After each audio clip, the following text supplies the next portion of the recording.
Welcome to Cracking the Case Study Interview webinar. My name is Christopher Perrello. I'm the Director of Career Services at the School of Information Studies.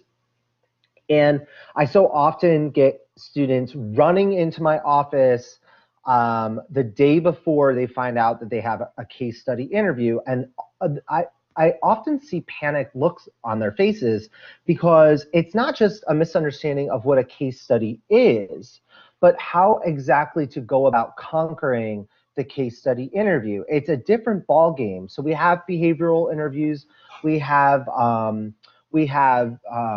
situational interview questions. We also have technical interview questions, which seem pretty straightforward. But case study interviews just put us in a very different predicament. And so what I'd like to start with is basically, what is a case study interview? And there's a variety of case study interviews that are often brought to the table. We can see a hypothetical case study, which is the most common.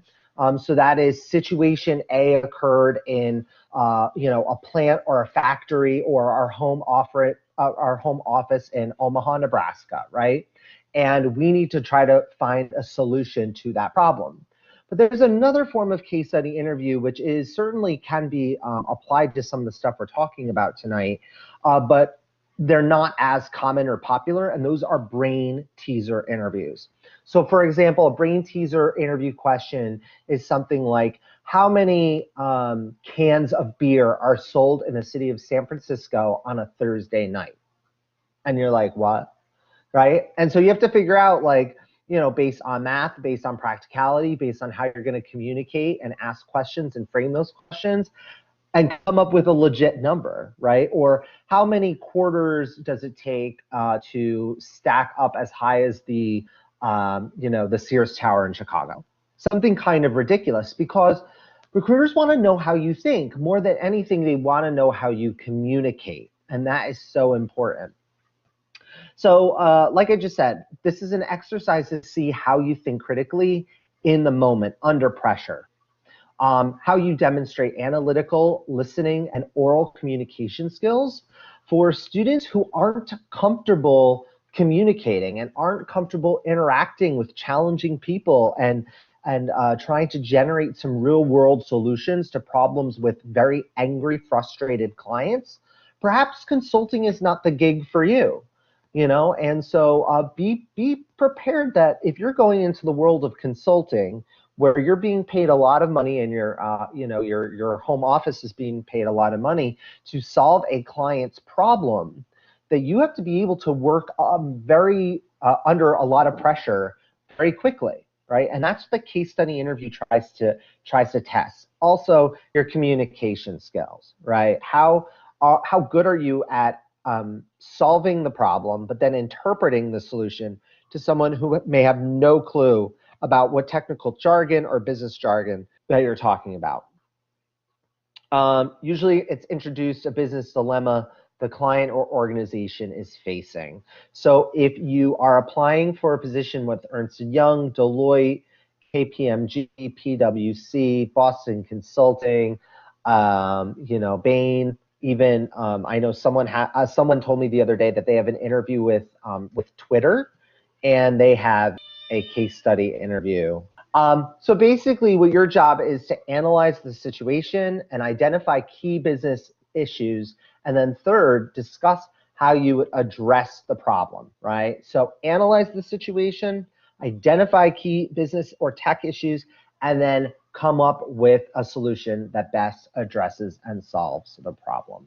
What are they looking for when you are conducting a case study interview? There are two spheres here, right? So this chart shows that on one side, they're looking for your critical thinking skills, your analytical skills.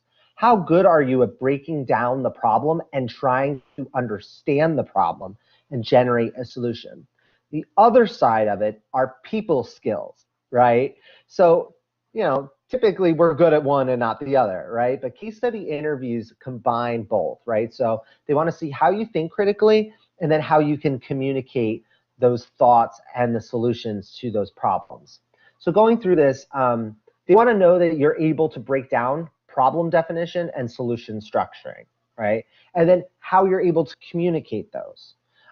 Analytical ability, also quantitative capabilities. How good are you with numbers on the spot, right? That can be really off-putting in a lot of ways. If you're one of those people who struggled with the GREs or the SATs in the math section, you're going to want to work on your basic math skills a little bit before you go into one of these case study interviews.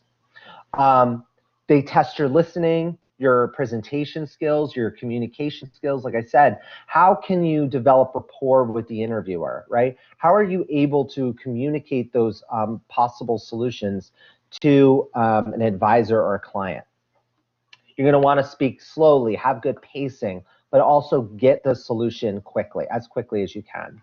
The ability to synthesize data and tolerate ambiguity. Ambiguity is frustrating, right? Often when we're given data and we have to come up with an aggregate or a statistic or some sort of average of those numbers, often we have to be able to tolerate that the number we come up with may not be correct.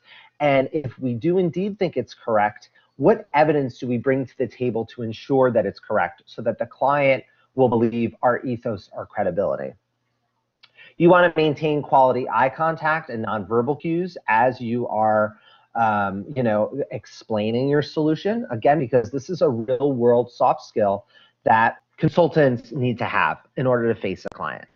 And then also the ability to think creatively. All right, so you need to be able to think outside the box, right? You need to be able to not only crunch numbers, but think qualitatively as much as quantitatively.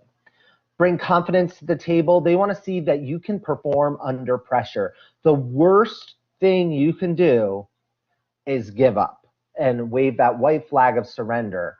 I've had students cry during case study interviews. I've had students say that they completely just blanked out and had a major brain fart. Look, that happens, but you need to pick yourself up and move on. You need to be able to show the recruiter and show the interviewer that you know how to solve a client's problem, because consulting is not for weak-minded souls. Consulting, I mean, there's one reason why a starting salary for a systems analyst or a consultant is in the $70,000 or $80,000 range, right? You're being paid to put up with that.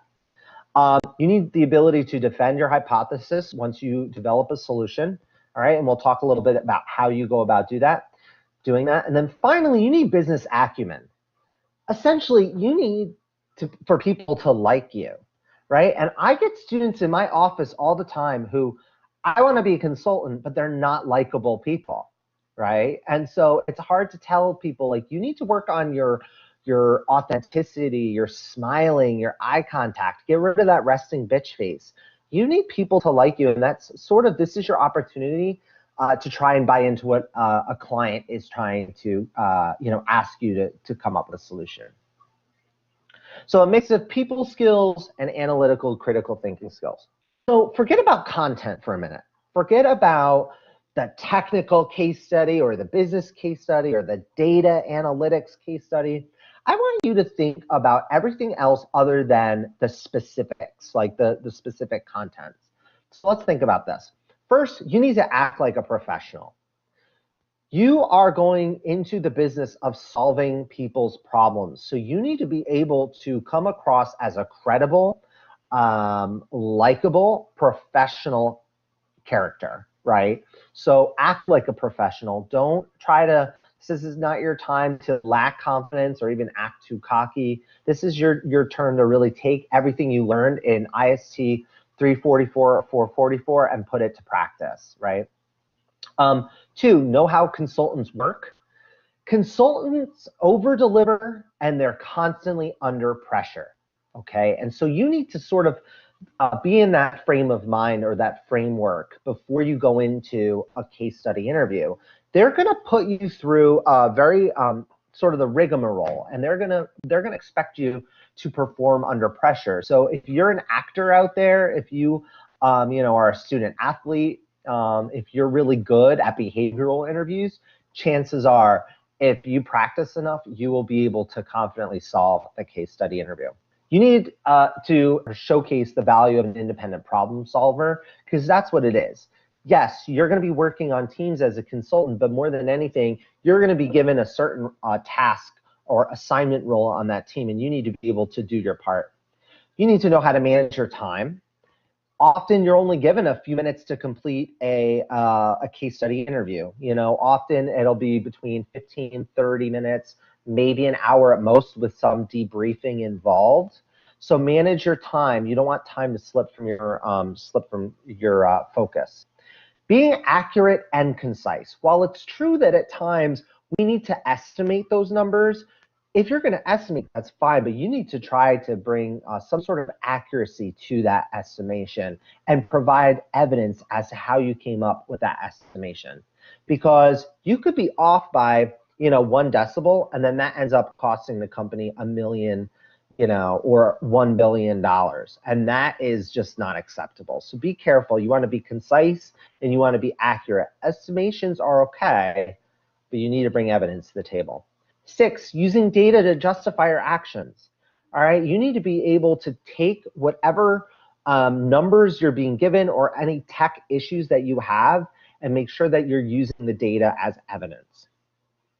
Choose your words carefully, all right? Especially in the tech world, if you're using certain coding languages versus online platforms, knowing the specifics of each one of those code words is going to be very important. So choose your words carefully. This one is my favorite. Number 8, the airplane test. This is a real thing.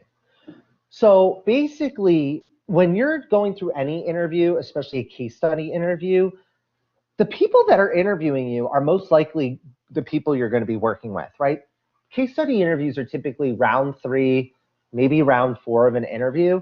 And so they want to know that you're not an asshole, right? That you are someone, pardon my language, but are you someone that I'd want to sit next to on a plane?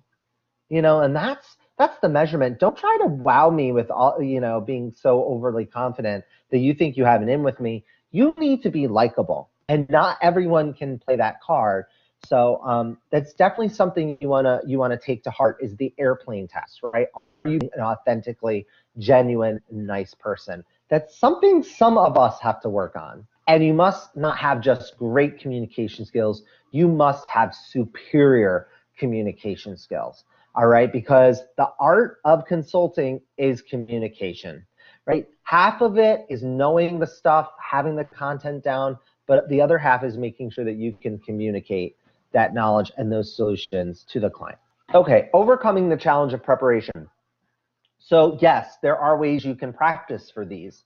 In fact, I would recommend that you practice, once you get through the behavioral interview, I'd make sure that you go through some of your case studies that you've done in some of your iSchool classes or Whitman School Business classes, and practice those case studies, because that's what's going to help you. But you need to practice them aloud verbally. So the key is preparing to think aloud. Thinking aloud is not a skill everyone owns or has or is able to execute. But the more we practice with thinking aloud and trying to break down processes verbally, it will help breed more confidence. So try to think aloud as best as you can and try to solve problems one by one using your voice. Interviewers are measuring your thought. This is going to sound kind of counterintuitive, but you don't need the correct answer. When I talked to EY over the summer about what's your #1 tip for students who are doing the case study interview, and they're saying, look, you don't even need to have the correct answer. You need to be able to show me how you came up with that answer, right? It's almost as if you're getting partial credit, even though you're not coming up with the exact number, quantity, or answer. They want to know how you're thinking aloud, and they're willing, or how you came to that, and they're willing to help you out with that. So what elements are you considering? What information technology business strategies would you exercise? This is your chance to showcase what you've learned in your classes, all right? And I know that sometimes in the college setting, professors get sort of a bad rap because, oh, we don't use anything we learn in Python, or we don't use anything we learn in, database management. Well, you actually do, right? And this is your opportunity to showcase that. All right. So, to take strategies right from the textbook, right? Classic textbook examples. Organize your information, right? So it's not just enough to, analyze the information, but you need to try to categorize and parcel up that information in a way that's easily digestible to your audience, all right? This is so important, is being comfortable asking questions. The worst thing you can do, other than crying during the case study interview, is not asking questions. That's the whole purpose. When you're meeting with clients as a consultant or as an analyst, you have to be able to ask thoughtful and thorough questions in order to try to come up with a solution, or even just try to understand the problem. All right, so your job really is to be able to have enough guts and chutzpah to ask questions. And think of this as framing your answer, and your interviewer is there to help you out, right? These are your team members. If you get brought through this, if you succeed, these are the people that you're most likely going to be working with. They want to see you succeed, right? They're there as a guide and as a support. So if you don't understand something in that case study, there are things that may be left out on purpose, certain numbers, certain trends, and it's your job perhaps to ask those questions so they can provide you with the answer.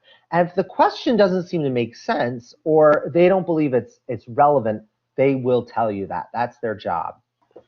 Okay, step-by-step tips. So how do you actually crack the case study?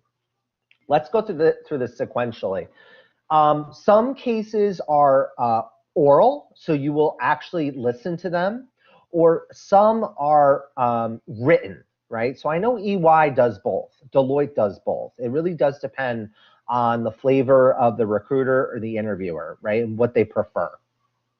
So you want to first listen or read carefully the problem or the issue. Begin by setting a structure. Think of 4 to 5 sub-questions that you need to answer before you can address the overall issue.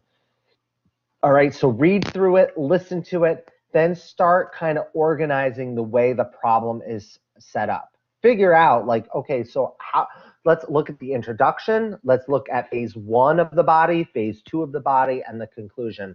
Let's try to come up with some sub-questions that will help bring about some type of critical thinking to attempt a solution. Stay organized, focus on the actual problem and the question. Sometimes there are some other little minor issues that are thrown in there just to kind of confuse you, which I know is super mean, but they do that, right? So you may be distracted by a very tiny little problem that comes towards the end of the case study. Don't get hung up on little things, right? Think of the big issues, the big problems. Verbalize your train of thought clearly with detail. It's similar to a behavioral interview where you want to verbalize your answer with as much detail as you can, but in a succinct and concise way. Step back periodically to review what you've done, right? And the recruiters, the interviewers will appreciate that. So if you step back and you summarize what you've learned and the implications of what you've learned and the solutions that you're trying to address and attempt, again, the interviewers are there to help you and will try to coach you along. They don't want to see you fail. That would be wrong. You'd be wasting their time and your time. So how to analyze? You have to be able to showcase critical thinking in the case study interview. That's the whole purpose, right? Well, some, I think, students or candidates forget what analysis actually is, even though you may be a data analyst or a business analyst. Let's recall what analyze means. It's breaking apart something into its component pieces. So you're taking a chunk and you're removing certain chunks of that chunk to reveal what is actually going on in the background. So think of your case as a bunch of Lego blocks, and during the case, you're breaking the Legos apart and examining each one individually. That's what you are doing with the case, all right? So think of this as just a giant problem, and you're taking apart little things to try to develop a solution, all right? Number one, you do not want to jump around arbitrarily. all right? You want to think of this as a focused, sort of logical, sequential problem solution, okay? So you may be nervous, you may be stressed out, you may be anxious, but it is in your best interest to stay focused. Propose a solution only after you have isolated and defined the problem. Don't just, oh, I did this case study in my one project management class. This is the answer, agile. And they're like, what? Yeah, agile. We did this case study in my IST 452 class. Like, no, that's not your, like, you have to actually try to show the interviewer how you came up with the solution. Use evidence, use data to help prove your solution or your hypothesis. Draw it out if you have to. Compare your numbers to something else. So, you have averages, you have sort of out of the norm numbers. Make sure that you have something comparatively to prove that to, or you have some sort of evidence. Chances are you will find it in the case study, somewhere in there. And then segment and choose your words carefully, all right? And there's this theme here where it's really important that you pay attention to not only the logical sequence of the information that you're providing to the interviewer, to the client, but how you're articulating those solutions to those problems. All right, this is very important. The art of asking the interviewer questions. Some of us are really bad at this, even in behavioral interviews. At the end of the interview, when an interviewer says, do you have any questions for me, right? This is similar in a way, but you cannot be successful in the case study interview unless you ask questions. So ask for information when you need it, and only if you need it. Try to ask probing questions. What is a probe question? These are highly closed-ended questions. So you get to the heart of the question, right? You don't say, oh, tell me more about it, or tell me about a time that Geico went out of business for that app that it did, right? Like, you need to be very specific in your questions and provide some sort of basis for asking that question.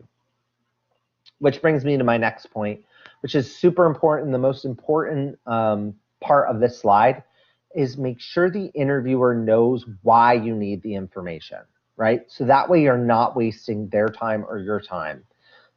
If you need data, if you need years or birth rates or death rates or anything like that, make sure you provide the interviewers with the whole reasoning why you need that. They may not give you any additional information, and that's okay.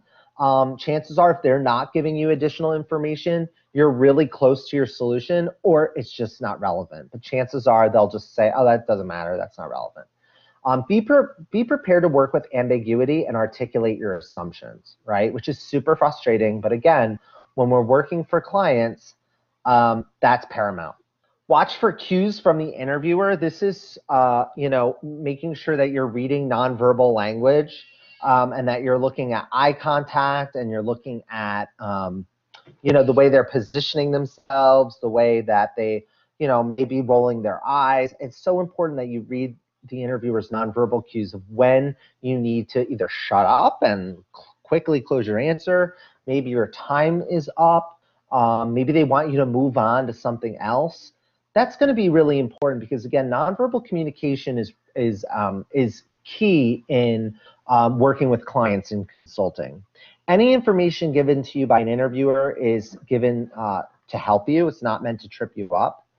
And listen to them carefully and follow their lead. Again, they want to see you succeed, so trust them. All right, here, continuing to stay focused. So let's say you're 15 minutes into your 30-minute case study interview, and you are, you're going strong, you're going well, and then you hit a wall, right? You need to continue to stay focused, right? Sort of snap out of it. Be comfortable with the numbers and the data given to you. Again, if it's easier to perform with estimations, go for it. Think logically. Don't get distracted while under pressure. All right, it's so easy to get distracted, like I am right now with my cat. Use business logic, common sense. Use examples from your classes, your courses, or previous case studies you've learned. Even if you're not on the right track, pulling something in from your previous courses is better than just sitting there not saying anything, right? And it may lead to sort of a flashpoint or an aha moment with the interviewer that you're willing to work with something. So, not many people make it to the case study round. So this is your chance to shine. I know that you're going to kind of laugh at this, but relax and enjoy, right? This is your chance to really, build some rapport with the team that you could possibly be working with. Think of the interviewer as a teammate in a problem-solving case, right? And so this is why student athletes are so good at this, right? Because they know how to work to solve problems with team members. And so this is your opportunity to really try to demonstrate your critical thinking, your analytical skills in a way that the interviewers can trust that you'd be a great problem solver on their team. Think of the case study as a real world problem you are working with a client, right? Now, it is true that while you may get a brain teaser over a, legitimate business case study, brain teaser is not really something you're going to be working with, practically speaking. But at the same time, you're going to have to solve problems in a similar manner, right? And that's through the art of critical thinking and communicating that thought. So be prepared for that. Clients need practical solutions that they can act on as soon as possible. So that's why there's that time constraint. And so you're going to want to make sure that you're able to frame a solution or try to develop an attempt at a solution within the given time frame. Always focus on actionable recommendations. It's not just, good enough to come up with the problem. It may take you 25 minutes to actually figure out what the problem is or what the source of the problem is. What they're looking for is something that's demonstrative or actionable at trying to solve the problem. So think of actionable recommendations that you could legit make to a client in order to solve their problem. Finally, don't stress about an elegant solution. A lot of these case studies are looking for basic solutions to real-world complex problems, right? Whether there was an earthquake in Los Angeles and one of the factories, the headquarters of a factory were destroyed, right? Now that's a complicated problem, but there are probably some real-world easy solutions to that, right?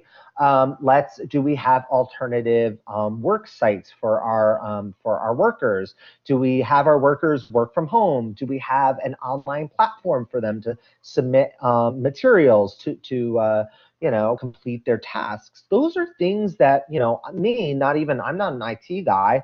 My background is not in technology or business, but yet I'm still able to come up with basic solutions. So if I can do it, you can certainly do it. So don't always think about these complicated solutions because that's not really what they're looking for. If they wanted to give you a complicated solution, then chances are it's not an entry-level consulting or analyst position. So what are some common case study mistakes? These are from students, and these are also from the recruiters. One is misunderstanding the question, right?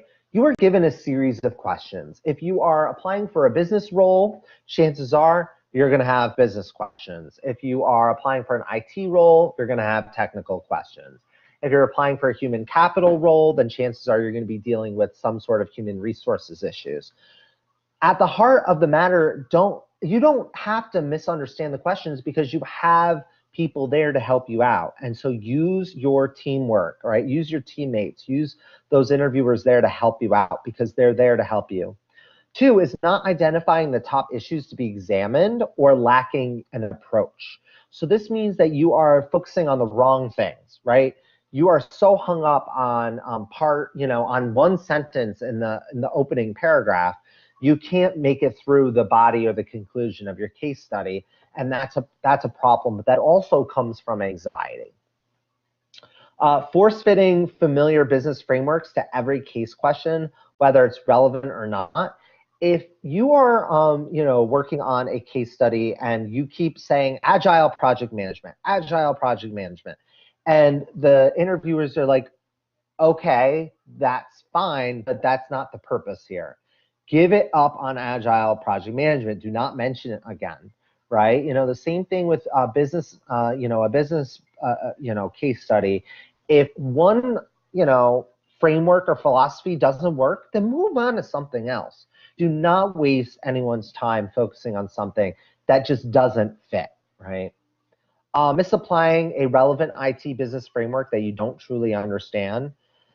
So if you don't truly understand, the effects of web applications on a business, then don't go there, right? Like, try to ask questions if you don't really understand it, and if you don't, then maybe it's time to move on to something else, or maybe this wasn't the right position for you in the first place.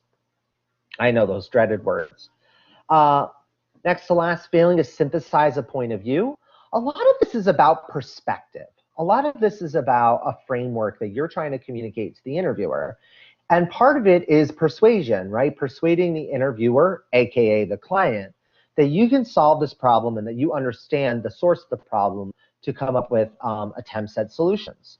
So coming up with one point of view or an alternative perspective is very important, and try to bring some evidence to that perspective or point of view. Don't just be like, Donald Trump, like he's like, oh, I feel it in my heart, or like, I just know that's what the world leader is thinking. I mean, no, that's not, don't do that. Like, intuition is not, that's not a real thing in business world. Like, bring some evidence to the table. And then finally, not asking probing or highly closed-ended questions. So again, ask questions that are specific, that are not these sort of generically open-ended, broad-based questions that you're not going to get a 1 or 2 word answer from, right? Like, you want to ask a question that's going to elicit a few words or a sentence, right? Like, $48,000, right? Or 1,500 IT members or something like that. You don't want to ask these very open-ended questions. So it's inevitable that some of you will end up getting a case study interview, and this is just one approach to case study interviews. But I wanted to share with you my favorite book for case study interview prep, and that is by Victor Cheng. It's by Innovation Press, and it was published in 2012. There is not yet a follow-up revised version of this book, but this guy knows what he's talking about. He's a bigwig in the consulting field. He's been around forever. This, in my opinion, is the best case study interview prep book that you can get. I do have a copy in my office that I'm certainly willing to share with some of you if you want to take it out, but you need to return it. I'm actually wondering if the one student I loaned it to in the spring returned it. I'm assuming she did. But this is a great book. I used it when I was new to career counseling, and I was trying to come up with case study interview prep for my interviewing class, my CRS interviewing class. So I highly recommend this book if you can get it, so that way you can have all the answers, right?